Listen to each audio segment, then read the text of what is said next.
Salut, c'est Florent et on se retrouve pour une nouvelle vidéo de RPG Maker MV. Cette fois-ci, on va voir comment faire une bonne cutscene. Là, je me trouve sur la première map.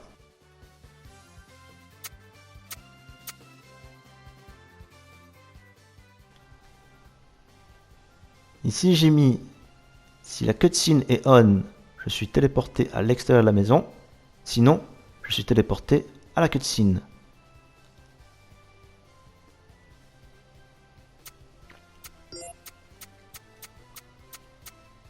Là, je mets nouveau. Ça, on voit où je vais. Je mets sur programmation, conditions. J'enclenche l'interrupteur. Je mets cutscene et on. J'ai déjà fait, donc c'est pas la peine de revenir dessus. Et je coche exécuter autre chose si la condition n'est pas remplie. C'est très important. Sinon, ça risque de bugger.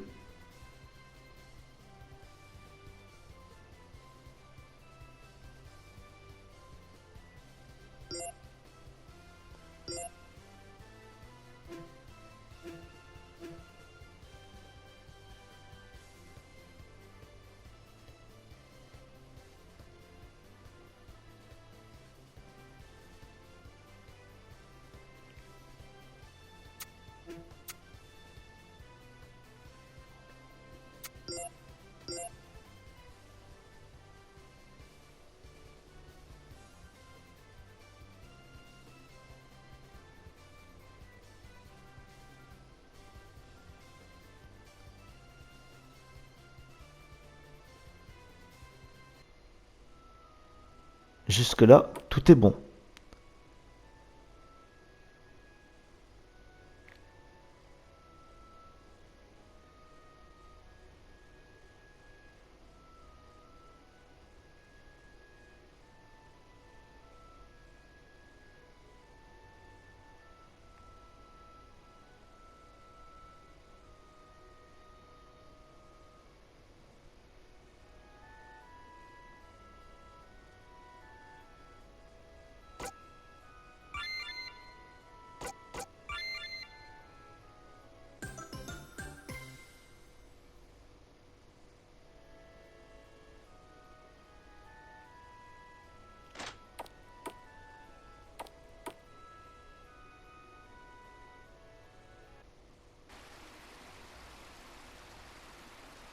Maintenant, c'est la deuxième cutscene. Jusque-là, pas de problème non plus.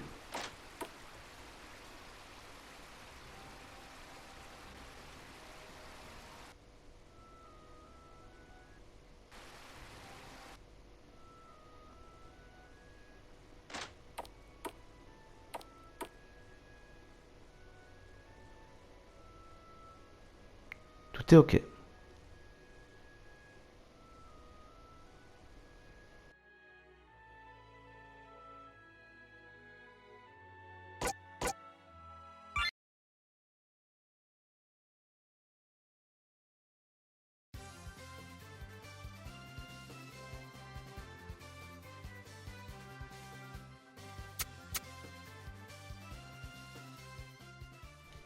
Je vais voir ce qui se passe si je suis sur une autre map.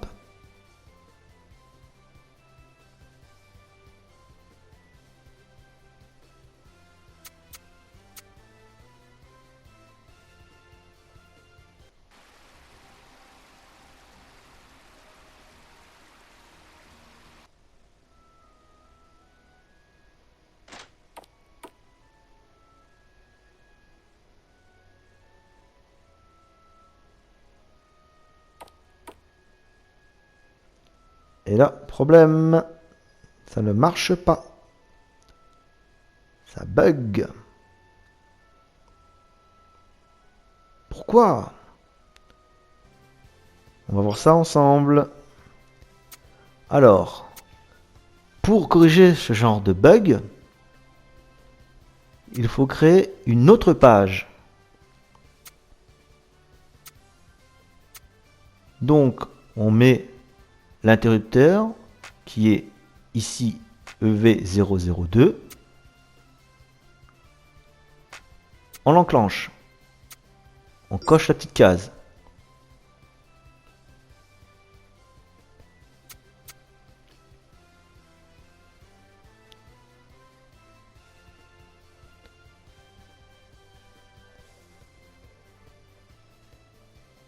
Là, sur la porte, maison extérieure, pareil. On crée une deuxième page.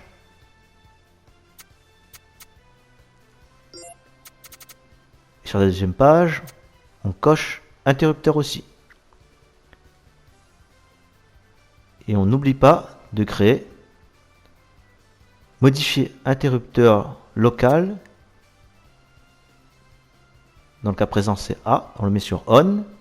Et on met modifier l'interrupteur de la cutscene. Et on le met sur off. Voilà.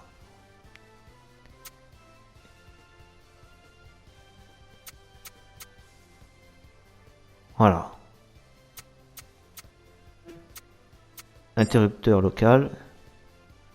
A. Et on n'oublie pas de mettre l'apparence de la porte.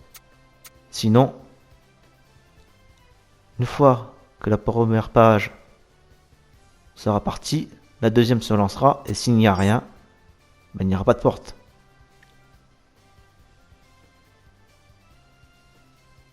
On fait pareil sur le téléporteur qui se trouve en bas. Donc, on crée une deuxième page. On fait pareil.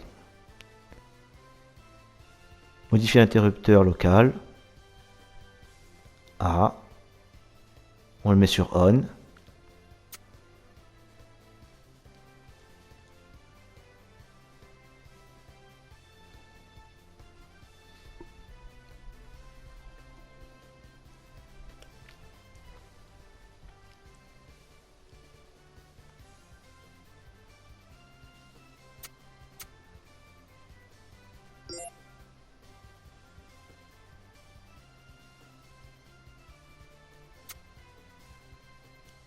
Donc il ne faut pas oublier de créer des conditions.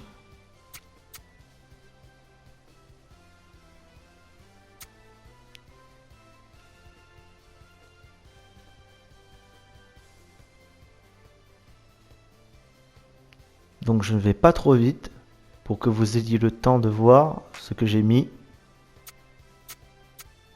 et ce que j'ai coché comme interrupteur.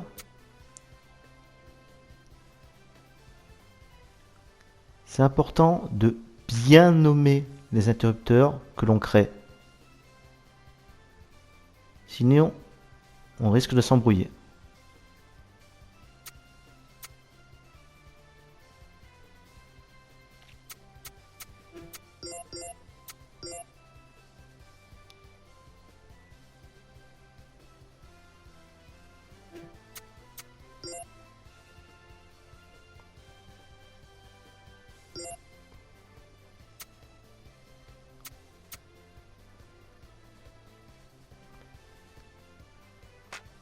Là, l'interrupteur local A, je ne l'ai pas mis sur la première page parce que je ne vais pas passer par-dessus.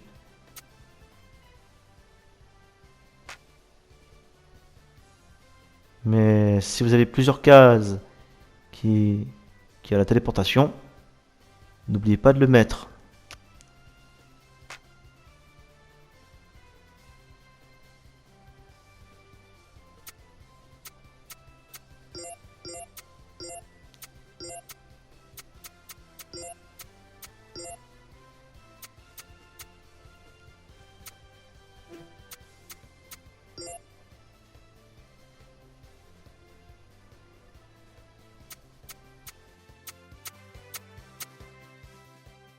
Pour déplacer un événement dans une cutscene, il faut aller dans Programmation d'événements, aller sur la deuxième page, sélectionner, déplacer un événement.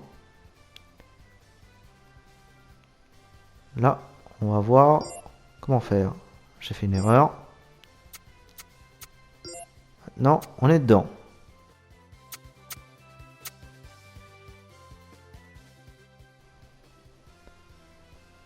Donc c'est la deuxième cutscene. Mais ne vous inquiétez pas. C'est un exemple. Mais on va voir comment faire en sorte que même si l'événement se déplace,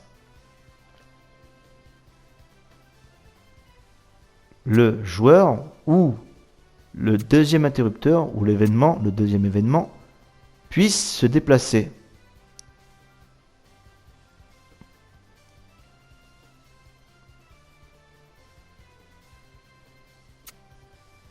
Donc là, vous voyez le schéma.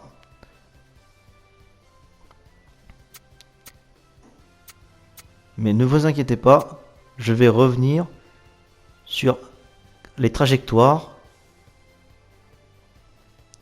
et surtout si on met attendre ou non. D'accord? Parce que c'est très important de mettre si l'interrupteur attend ou l'événement si vous préférez attend l'autre événement ou le joueur quand il exécute ses déplacements.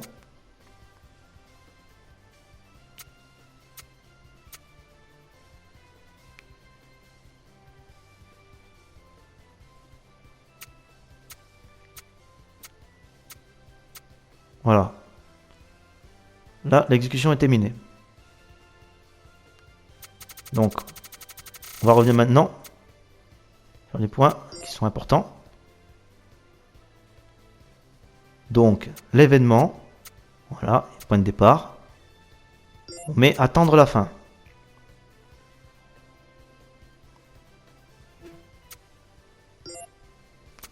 Ensuite, deuxième événement, on n'attend pas. Voilà, on ne coche pas attendre la fin.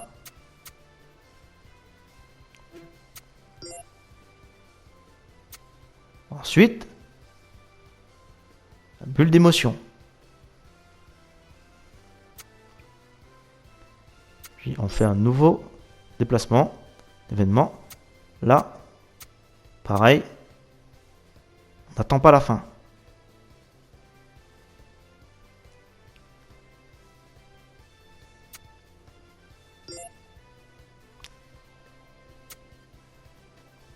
Là, bulle d'émotion. Voilà. Là, vous voyez, la bulle d'émotion n'attend pas la fin de l'animation. Ça, c'est très important.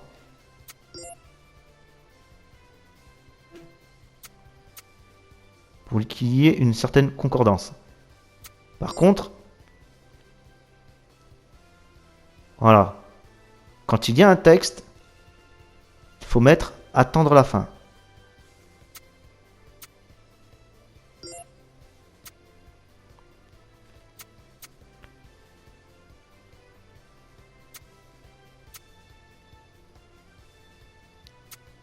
Là, c'est pareil.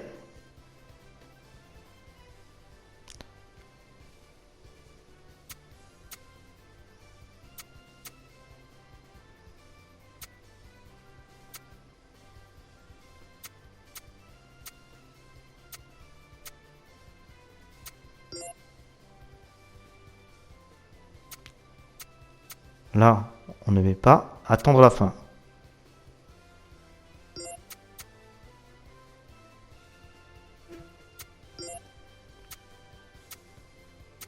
Et là, c'est l'événement du joueur.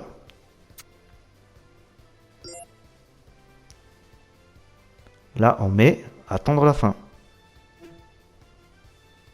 Comme ça, quand l'événement Iris oublie va se lancer, ça veut dire que quand elle va aller courir jusqu'à sa maison,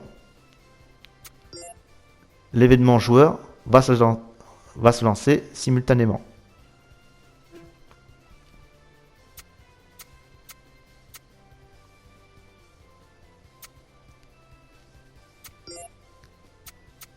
Là, on met attendre la fin.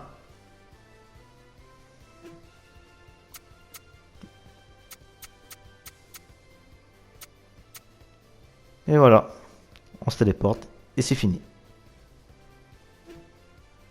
Là, nous avons une bonne cutscene.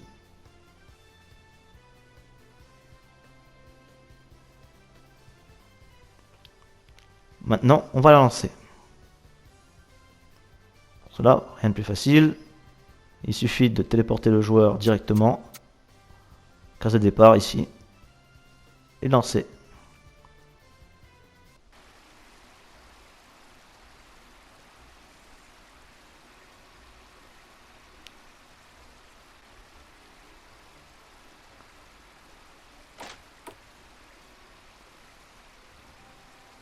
Et voilà. Bien évidemment, la cutscene 2 est un brouillon, tout comme la cutscene 1 là, que vous voyez.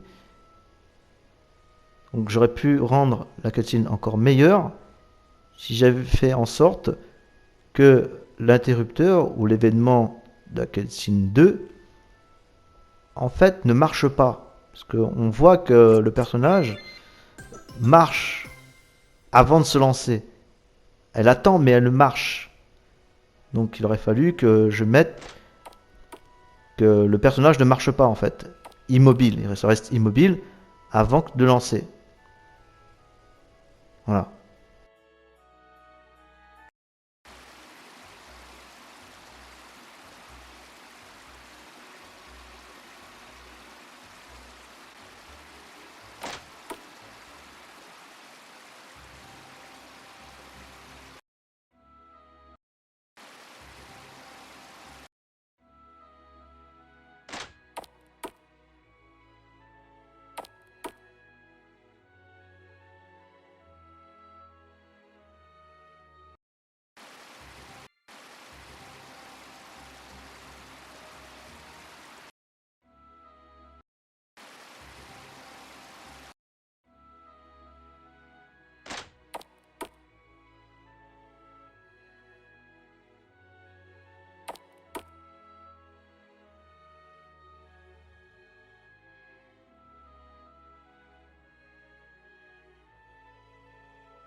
Pour terminer, on va voir comment réaliser une boucle.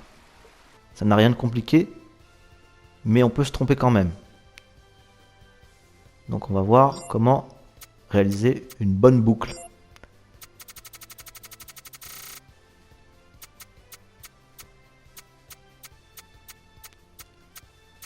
Voilà, on arrive à la partie où il faut créer une boucle.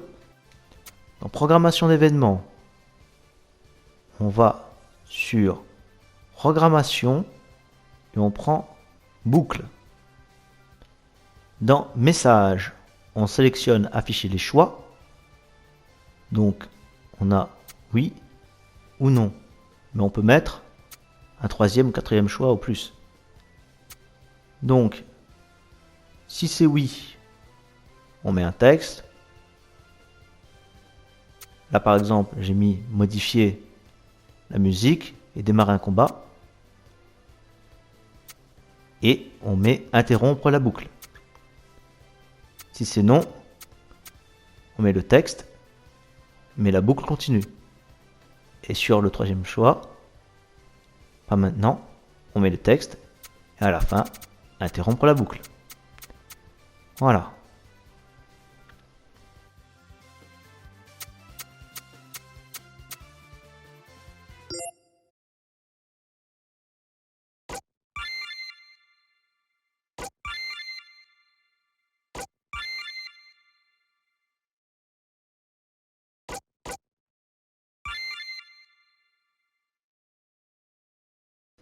J'espère que cette vidéo vous a été utile, qu'elle vous a éclairé sur certains points, et je vous dis à bientôt pour une prochaine vidéo. Salut!